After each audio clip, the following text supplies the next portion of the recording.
I was willing to put in the extra work. Sure enough, it hits my bat. We're supposed to do it the right way. They don't take shortcuts. They don't make excuses. The glamorous part of the game, Sammy, as you know, is winning championships.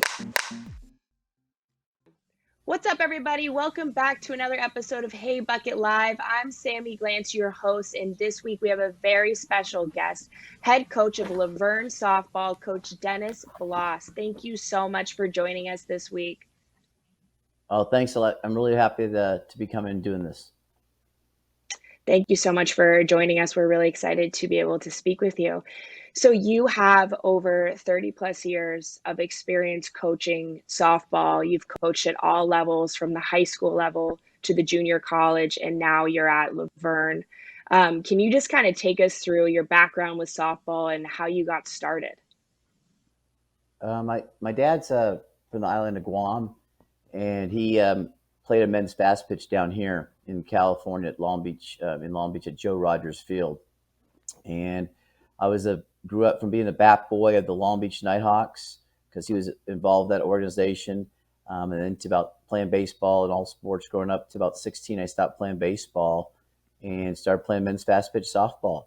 Traveled the country, traveled to Canada to play, and made my way into finally just coaching. And I figured, why not? So I coached all sports. I was at a Catholic all-girls high school, coached all sports, coached softball. And I was given the privilege and the opportunity to coach at Cypress College with the Hall of Fame coach, Brad Pickler, which really enhanced my skills as a coach. For 15 years, I was there. Went to a school called Hope International University, which is in Fullerton, an NAIA school, and they weren't very good. The record before I got there was 9-48, and in the first year we got there, we turned them around to 25-28, pretty respectable. And then the next 3 years after that, we got them to be ranked in the top 5 in the country at one point in time. And then this opportunity at the University of La Verne came up. I applied, and they hired me. So it's been a rough stint, though, because of the pandemic and everything. But hopefully this year we'll get going and get a full great season in. So looking forward to it. Absolutely. Fingers crossed we are good to go on all fronts going forward. So what would you say is the biggest difference of now coaching at a Division III versus the other levels you were coaching at previously? I think that probably the biggest difference is not getting to be with your kids all the time. At the D3 level, you have 19 weeks to get all your games in and your practices in. So here in California, the weather is better, so we only take 2 weeks in the fall time.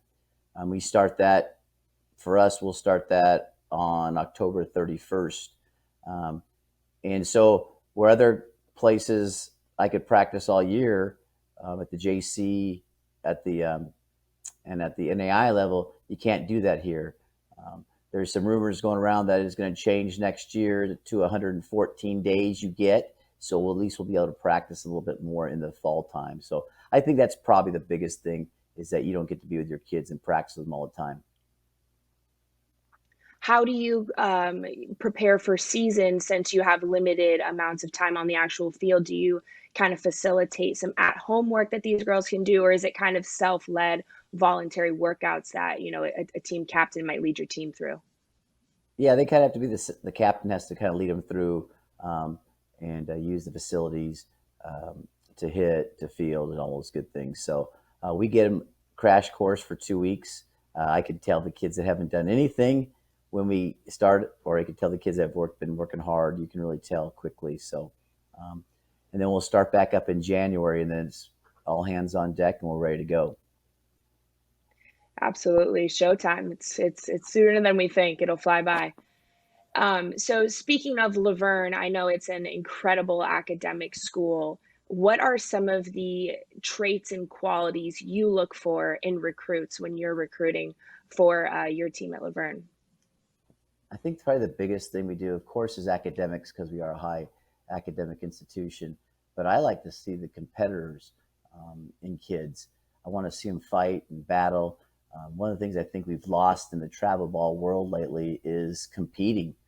It's all about friendlies and things. And so I'm really looking for kids that want to compete, when they make a mistake to bounce right back. And that's the biggest thing I look for. If someone wants to compete at a high level, one of the biggest things I hate is when somebody says, "Oh, they're a great D3 kid." I'm looking for D1 kids, and so that's the biggest thing I look for is just their attitude, and if they got really good skills.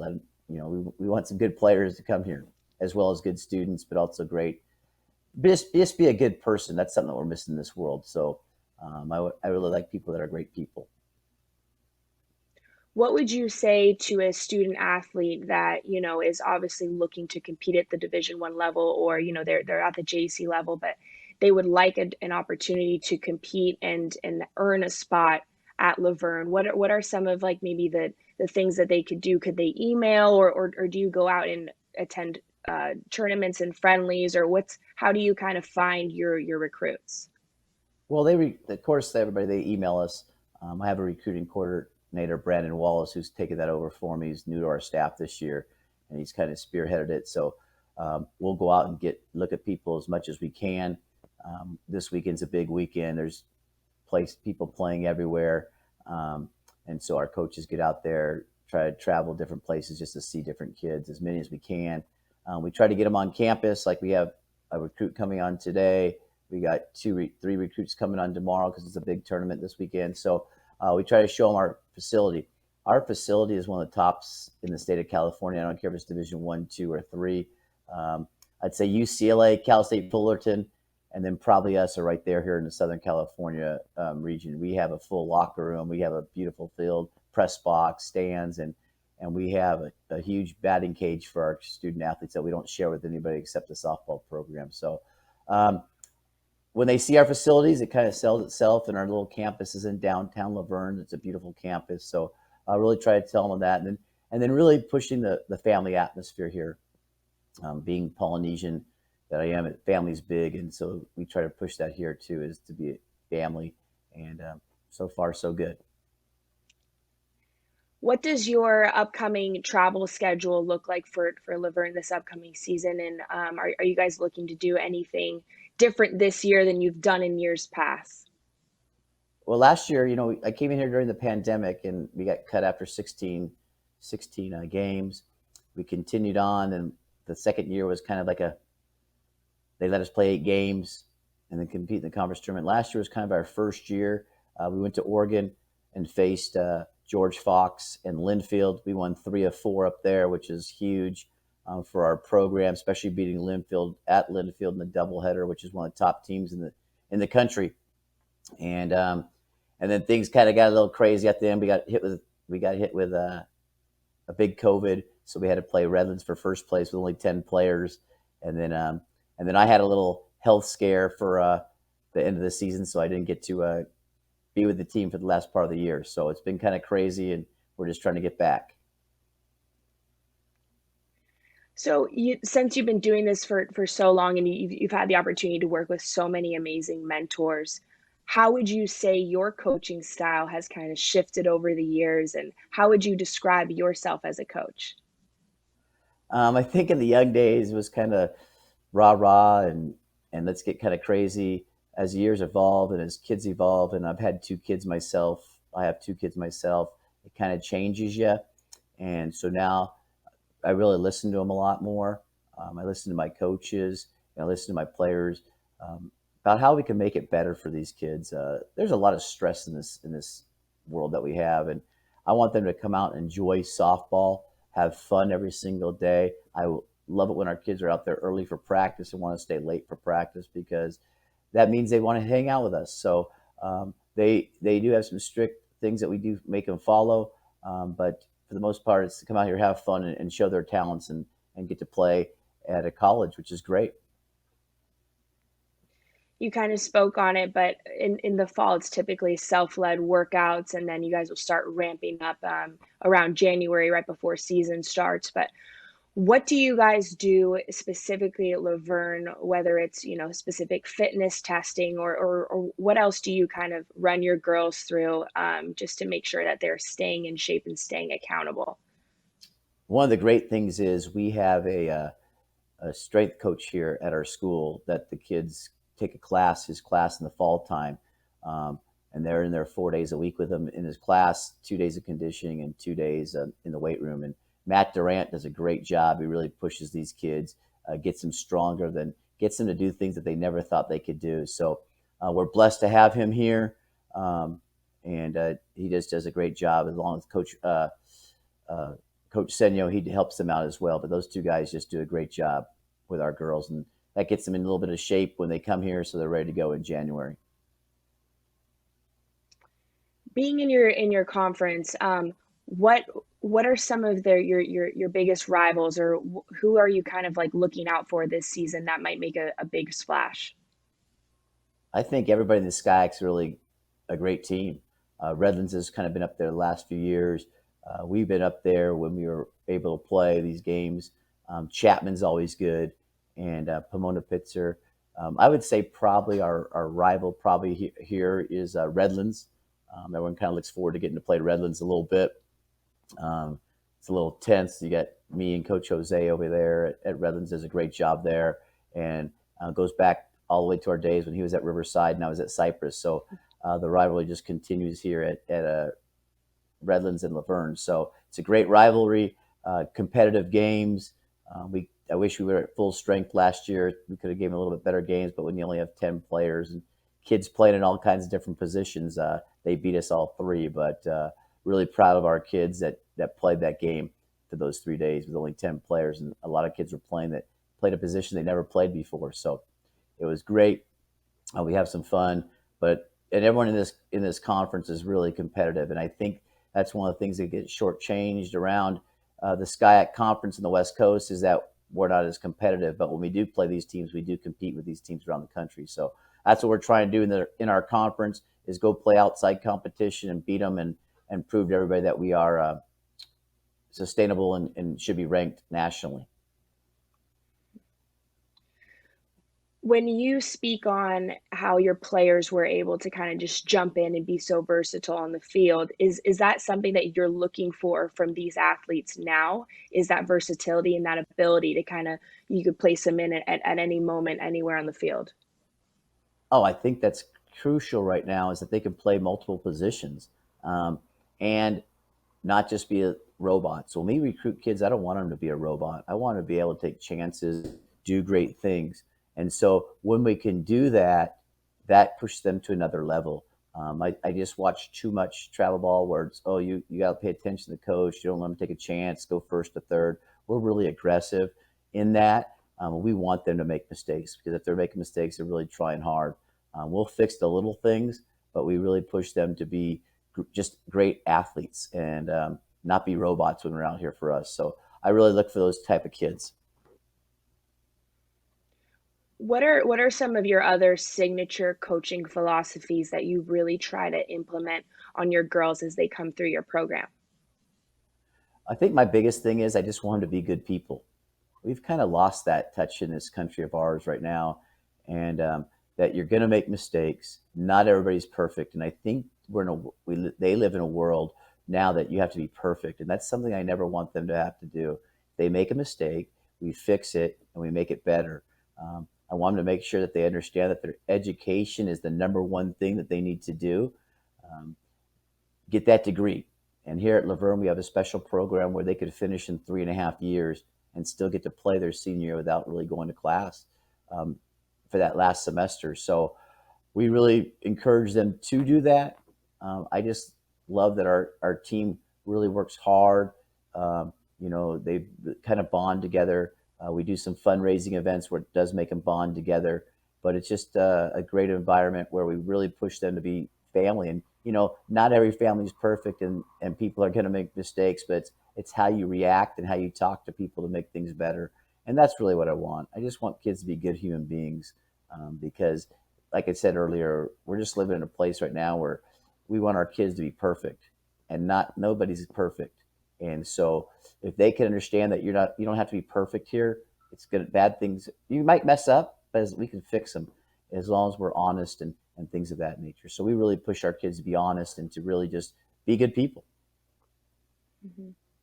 Yeah, at the end of the day, that's all that really matters is, being a good person and just treating others the way you want to be treated. So that's really awesome. You guys really focus on that. you spoke on it briefly, but you're very family oriented, and I know that you also like to get out in the community and try to make the world a better place. What are some of the things that you kind of push your girls to do in the community to get out there and implement, some team bonding and culture building? I always try to tell them to get out there within the community and work with little kids. These girls uh, look up to them. Last year we had a little league day, and where the girls came out, and before a game they stretched with us. They did things before a game. They did autographs, and so I always invite the Laverne Bobby Sox or Rec League to come on over here. We're always open. It's one of the things I think that we don't do enough of is to get out into the community, and so but these little girls really look up to them, and so we tried to do it last year. We're going to continue to do it this year again, and just to make it say, hey, come on anytime, we're opened up. So it was a great event when they came out, girls taking pictures, and one girl wanted to take a picture with one girl because that was her number, and it was just a great event, and the kids loved it, and I love it, and I just think it's great that we give back to these young girls that look up to them. And I tell our kids all the time, make sure that you understand that they look up to you, and you need to understand that. And so make sure you do good things because everyone watches you. Even at a D3 school, they watch you. Yeah, absolutely. You never forget those moments when you're a little one and you just get to look up to your idol, and you always picture yourself in that uniform one day. So that's always really special and kind of puts it all back into perspective. So as you've kind of gone about your coaching career and you've had the opportunity to coach for multiple teams at multiple different levels, do you have a favorite memory on the softball field? I think probably the biggest favorite memory was when I was at Hope International University. The team was so bad. The school, the softball program was so bad before I got there. And I think the biggest memory and thing I have is when we won the conference, and then we won the conference tournament in our third year. I was so proud of those kids. It was the first conference championship in women's sports at Hope International University. And so, the school was going crazy. I was going crazy, and I just thanked all the kids that believed in us and came over there, that nobody believed in, and that nobody thought we'd ever do anything. And so that's probably one of my proudest moments. And everywhere I've been, there's been great moments, but that's probably my biggest accomplishment, is turning that place around from really one of the worst programs in the NAIA to one of the top teams in the country. And so that's probably my biggest, happiest moment. There's lots of them. I've been coaching so many great people and have had winning teams, but that was probably the best because no one ever thought we would ever do that. Yep, proving everyone wrong. That's so awesome. Did you have any mentors or anyone that kind of took you under their wing when you were first getting into the business and first learning how to coach, or anyone throughout your tenure that's kind of been your go-to mentor to bounce ideas off of? Yeah, I still go to Brad Pickler is a big mentor of mine. Mike Smith over at Cal Baptist, another big mentor of mine. We've been friends. Mike and I have been friends for over 20 years. Brad and I have been coaching with him for over 25 years, been good friends. Um, they were the ones who I called when I was going to take the Hope job, and they told me, you're the only dumb one that thinks you can turn it around, so go for it. And we did turn it around, right? So, but those guys are great. I'm always calling them, both of them. Um, Brad lives down the street from me now. The guy's a Hall of Famer in the NFCA Hall of Fame, most winningest coach in California junior college history. I think he's like fifth in the ends for all coaches right now. I think he's fifth he has over almost 1,500 wins. Mike Smith, same thing. He's turned programs around. He's doing another great job at Cal Baptist right now to turn them around. And so I think if you don't learn from those guys and ask questions, guys and girls, then you're not going to be a better coach. And that's one of the things I did here. When I first got here, I hired great coaches that probably know a little bit more than me, but I want people that challenge me and say, Dennis, we shouldn't do this. We need to do this. And what I think makes a great program. It's not about me. It's about this program and getting these kids to do the things that they need to do to become a great program. And I think that's what we do here by hiring Tara NAIA alumni here. And we have Brandon Wallace here now. And then we have Rachel Minogue, who is our GA this year. So we have a great staff of knowledge. But I'm always asking the other two guys, Mike and Brad, when I come into little troubles. I don't know all the answers, so those guys are really helpful in mentoring me, and they pick up the phone whenever I call. So it's a great relationship we have. Yeah, you got to have that strong group of people around you to just kind of lift you up and keep you going. So that's always really, really special. What would you say is one of the biggest things you're looking forward to this upcoming softball season for LaVerne? I think just getting a complete season with no COVID, without I had a heart attack in the middle of the season last year in batting practice, and then another event occurred a week later, which no longer let me come to the season. But I just want to get through healthy, get these kids healthy, and get to have them a complete season. I think that's the biggest goal. If we can do that, that'll be everything else takes care of itself. The hitting, the fielding, the pitching, all that will come around. But I just want us to get through it and actually have a full season with all of us around. It's been a crazy 4 years. Absolutely. Yeah. Yeah. Yep. God willing, we'll be able to stay healthy, and you guys will be able to push through for a good season. So that'll be really Yeah, awesome. that's the goal. That's the goal, is to get through the season. We went from pandemic to half a pandemic to me getting messed up and us getting COVID last year to hopefully year 4 just pans itself out and everything runs smoothly. Absolute madness. What would you? I know it's super early, but what would you kind of say your team identity looks like this year? Are you guys a more veteran bunch, or you guys have some young kids coming in, or what are you guys looking like? Yeah, we're really junior and senior dominated this year, and so we'll push and rely a lot on those kids, from our pitcher Rachel Rubio, who's in our first team last year. Haley Shea led the conference in stolen bases last year, so we got a little speed, but we'll really try to hit gaps and run. That's what we try to do here at LaVerne. And we just like to put the momentum of people and push the button a little bit. If people that play us, they already know, so I'm not giving nothing out. We don't play 60 feet. We try to go 120 feet each time. So we push the envelope. We get thrown out a lot, but that's because we're always trying to push it and get to another base, forcing the action. So that's kind of where we're at. We got some really good pitchers, and we got some hitting that can come in and help us out. And hopefully maybe we'll get somebody at the semester that comes in and really helps us out a little bit. So. Yeah, awesome. So with the Division 3 rules in particular, what does your practice times look like during the season? Do you have any travel restrictions? Do you guys typically go by bus, or what does that kind of look like being at the D3 level in particular?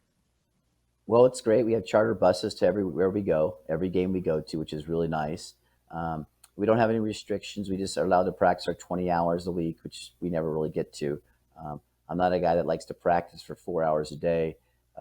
We practice in the afternoon, tell them to keep their schedule from 2 to 5 open, so that we can get practice in. Practice usually done by 4:15 every single day. But and then we just go out and try to play the best teams in the country. They come out to play us. A lot of them do during their spring breaks. And this year, we're not going to travel just because of what happened to me last year and didn't have enough time. But we have a complete 40-game schedule. We're playing the top teams up from the Northwest, and we have some great teams coming in from the Midwest. And then the highlight will be when we get to play Williams University, which is always a top 10 team in the country with their Hall of Fame, Chris. She's a great coach, and we're just looking forward to playing them. You've been doing this for over 30 years, as I've said, but what inspires you to continue coaching? Is it your love for the game, or what is it about softball that kind of has just kept you in the game for so long? I think it's the love for the game, number one, that I want these kids to understand that you got to be passionate about what you do in life. I think that this then carries over to their real life, because once they graduate here, there's really no professional league or anything for them. And then also, I just want to be a mentor for all these young kids.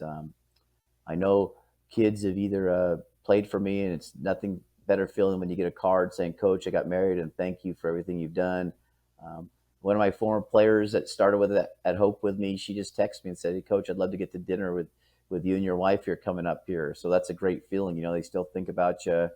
And I've just been truly blessed in this game, from every kid I coached in high school to junior college to Hope International to now here at La Verne.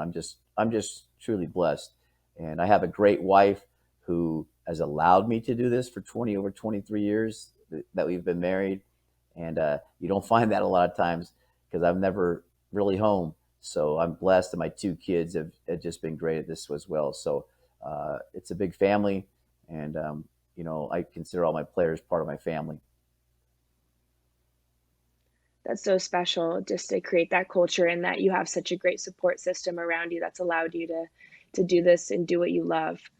This is a Hey Bucket signature. I just want to surprise you, put you on the spot for a quick little speed question round. You So got let it. me know whenever you're ready. All right, let's do it. I'm ready. If you weren't coaching softball, what would you be doing and why?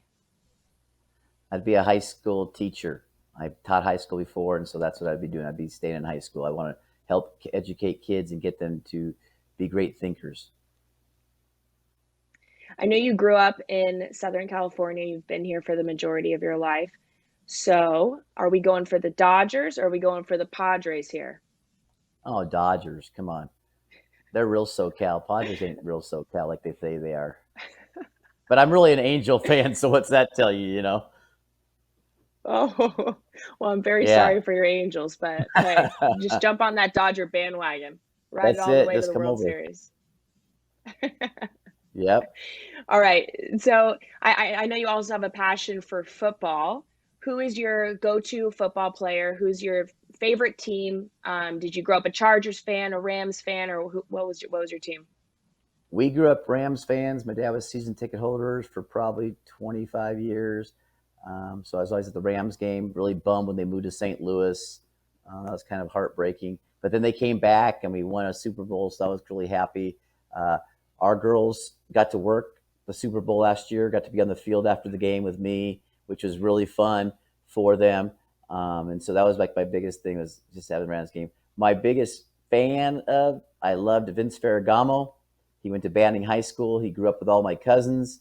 And so, it was great to see Vince. I mean, he did great things and led the Rams to the first Super Bowl in 1980. So against the Pittsburgh Steelers, I got to attend that game as well. So, yeah, I'm a big football guy. But the Rams, my team right now, we're struggling a little bit, but that's okay. You guys will be back, defending champs. It's all good. Champ. It's all good.